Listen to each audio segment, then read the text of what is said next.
오늘 저는 창세기 12장 1절에서 4절까지 말씀을 중심으로 불완전하지만 쓰임받는 가정이라는 제목으로 말씀 나누겠습니다. 순종하는 가정, 아브라함의 가정입니다. 우리는 종종 하나님 나를 불러서 쓰실 만한 자격이 제게 없습니다. 하나님의 부르심은요, 우리가 완전하기 때문이 아닙니다. 하나님의 부르심은 저와 여러분들에게 부어주시는 전적인 은혜입니다. 하나님의 부르심은 완벽한 것을 요구하지 않는다라는 것입니다. 여러분, 이 아브라함 가정은요, 우상을 섬기는 가정이었습니다. 나중에 시간이 지나고 여호수아가 아브라함의 가정을 이렇게 소개하죠. 여호수아 24장 2절, 여호수아가 모든 백성에게 이르되 이스라엘의 하나님 야훼께서 이같이 말씀하시기를 옛적에 너희의 조상들 곧 아브라함의 아버지에 대해서 나옵니다. 나홀의 아버지 데라가 강 저쪽에 거주하여 다른 신들을 섬겼습니다. 원래 이 가정은 우상 숭배하는 가정이었습니다. 성경에 보면 바벨론 곧 갈대아 우르라고 하는 지방은 우상으로 그야말로 충만했습니다. 이 아버지는 우상을 조각해서 만들어서 파는 것으로 거부가 되었지만 그 안에 하나님은 없었습니다. 그런데 하나님은 그런 가정이라도 하나님이 한 사람을 불러서 믿음의 가정으로 변화시킵니다. 오늘 보면 12장 1절 보면 아브라함에게 말씀하십니다. 너는 고향과 친척과 아버지의 집을 떠나 내가 너에게 보여줄 땅으로 가라 말씀하십니다. 왜 부르셨을까요? 하나님의 언약을 성취하기 위해서 아브라함이라고 하는 사람을 택합니다. 그 가정을 통하여 믿음의 명문 가정을 세우기 시작합니다. 성경은 분명히 얘기합니다. 고린도전서 1장 27절 하나님의 사용하는 방법은 하나님께서 세상에 미련한 것들을 택하사 지혜 있는 자들을 부끄럽게 하려 하시고 세상에 어떤 것들을 택하여? 약한 것을 택합니다. 그리고 세상에 강한 것들을 부끄럽게 만들어 버리십니다. 하나님께서 세상에 천한 것들과 멸시받는 것들과 없는 것들을 택하사 있는 것들을 폐하려 하시나니 하나님은 부족해도 택하십니다. 연약해도 강하게 만들어 주십니다. 그래서 우리 모두는요, 하나님 앞에서 아무도 자랑할 것이 없는 사람으로 은혜를 베풀어 주시는 거예요. 여러분, 다른 사람을 평가할 때도 은혜의 기준으로 평가해야 됩니다. 하나님 나같이 부족한 자도 사용하셨는데 저분도 쓰실 줄 믿습니다. 그때 우리의 마음도 넓어지고 하나님이 그분도 하나님의 사람으로 변화시켜 주실 것입니다. 그러므로 순종은 불완전함 속에서도 드러납니다. 여러분, 오늘 아브라함이 창세기 12장 4절에 결단을 합니다. 성경은 이 아브라함이 야훼의 말씀을 따라 어떻게 했습니까? 갔습니다. 너는 아버지와 아들과 본토 친척을 떠나서 내가 명령한 곳으로 가라 했을 때 75세입니다. 나이가 많습니다. 그런데 갈대우르 지방을 말씀을 따라 떠나갑니다. 말씀은 보이지 않습니다. 귀에 들립니다. 그런데 보이지 않아도 우리는 예수 그리스도라고 하는 분을 의지하며 말씀을 따라가는 존재가 저와 여러분이라는 것이죠. 아브라함은 완벽한 조건 속에서 순종하지 않았습니다. 계산하지 않았습니다. 그는 주의 음성을 듣고 바로 말씀을 따라 떠나갔다라는 것이죠.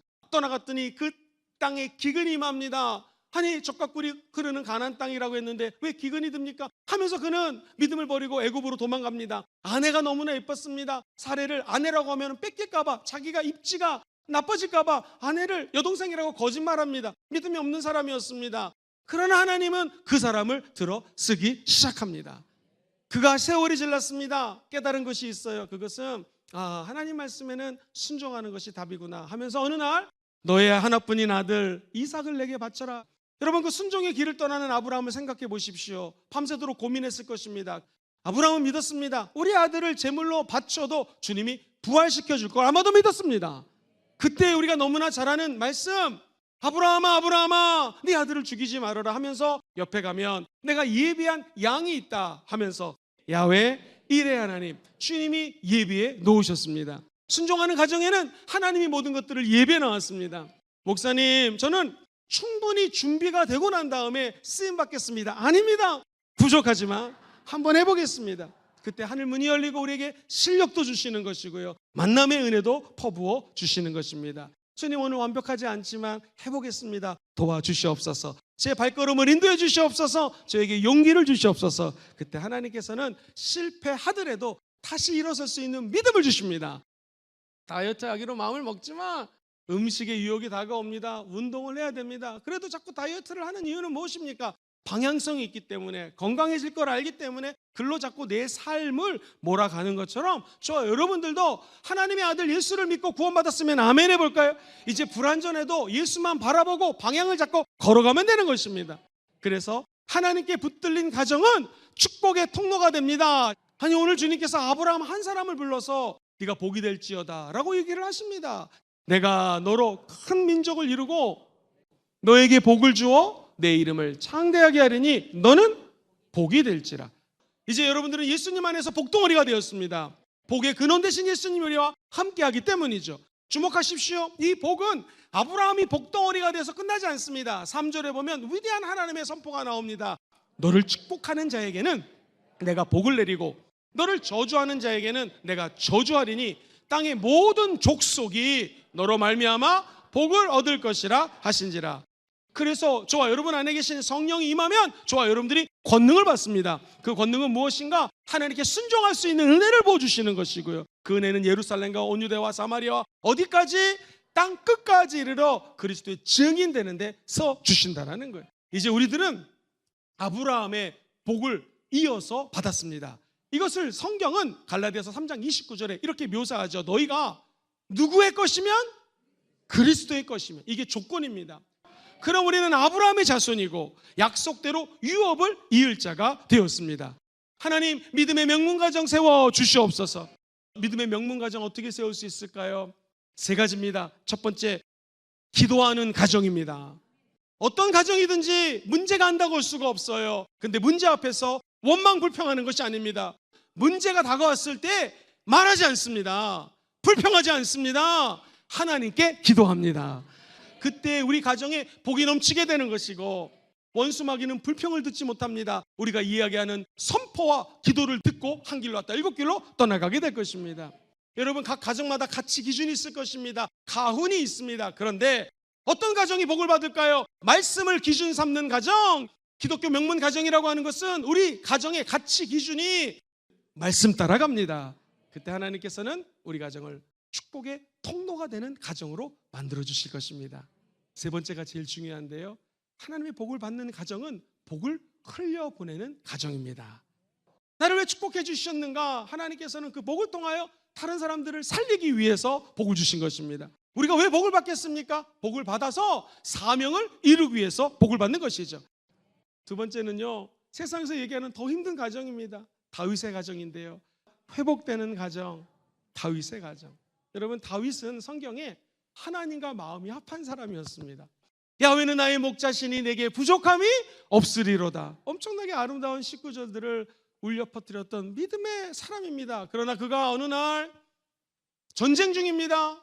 그 위급한 상황 속에 낮잠을 즐기고 아름다운 여인을 보고 마음속에 욕심이 생깁니다. 이 여인의 남편이 되는 우리아라고 하는 장군을 전쟁의 제일 앞으로 보냅니다. 죽일 수밖에 없는 상황으로 간접살인을 하게 됩니다. 간음을 했습니다. 살인을 했습니다. 도대체 이 사람이 밧세바라고 하는 여인을 또 아내로 맞습니다. 이 있을 수가 없는 하나님의 사람의 행태입니다. 사랑하는 성도님들, 깨어진 가정에도 하나님의 은혜는 임할 수가 있습니다. 하나님이 역사하시면 변화가 일어납니다. 나단 선지자의 선포를 듣자 다윗의 반응을 보십시오. 사무엘하 12장 13절, 다윗이 나단에게 이르되 내가 야훼께 죄를 범하였노라 하매 나단이 다윗에게 말하되 야훼께서도 당신의 죄를 사하셨나니 당신이 죽지 아니할 것입니다. 다윗의 첫 번째 말씀은 내가 야훼께 죄를 범했습니다 라고 회개하는 것입니다. 저와 여러분들 각자의 가정에 문제가 있을 것입니다. 그 문제를 외면하지 마시고 직면하십시오. 그리고 하나님 앞에 회개할 것을 철저히 회개하십시오. 다윗 가정 회복되는 장면입니다. 하나님은 회복된 마음 위에 새로운 역사를 시작하십니다.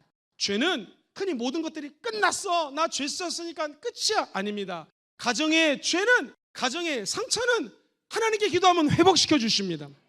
사무엘하 12장 24절, 다윗이 그의 아내 밧세바를 위로하고 그에게 들어가 그와 동침하였더니 그가 아들을 낳음에 그의 이름을 솔로몬이라 하니라.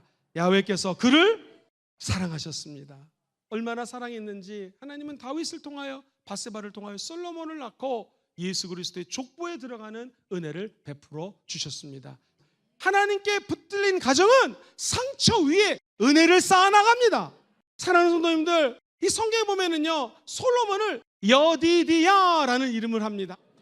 이 말은 하나님이 사랑하신다라는 거예요.